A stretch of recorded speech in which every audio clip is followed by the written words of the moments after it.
Hello, welcome to the Redmen TV. Liverpool just drawn 1-1 with Spurs at Anfield in one of the maddest, best, shittest games of football I've ever seen in my life. Coutinho, ole, ole, ole, ole, Coutinho. Yeah, I mean, it summed up perfectly if I'm honest. It was one of those games where if you dislike all of our erratic players, that will have proven to you everything you've ever believed about those players.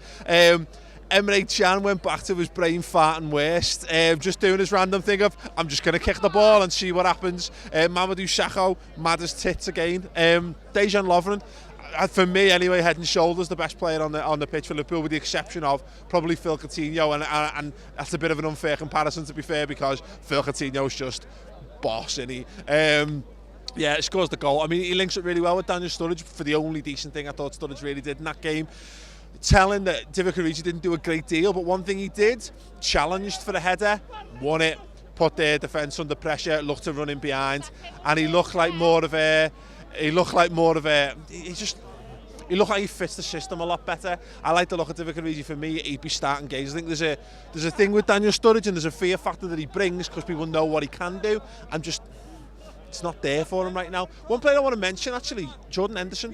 Thought he had a really bang average game until about 20 minutes or so from the end, maybe a little bit more, and he was pushed further up the field, and he looked much more like the Jordan Henderson that we like, the one that was playing good for 2 or 3 seasons prior to this point. He looked energetic, he looked like he had the ability to create things.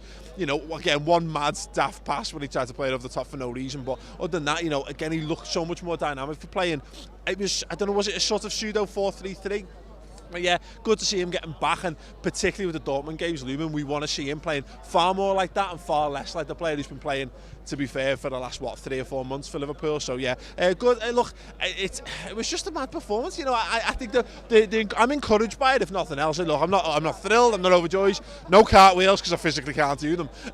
But the fact that it felt like a bit of an end of season game, if nothing else, and I know we've still got things to play for. Spurs either didn't play like they had something to play for, or we made them not play like they had something to play for. I'm going to go with the positive towards Liverpool and say that, if that makes sense. But yeah, the fact that we went toe to toe with them, a draw probably just about a fair result. Although that being said, you know, I really felt as though we were going to win that game with 15 minutes to go. I thought we were pressing on. I thought we had what it would take, and we never quite got over the line. But there you go. Let me know your thoughts on the game in the comments below. And subscribe to the YouTube channel.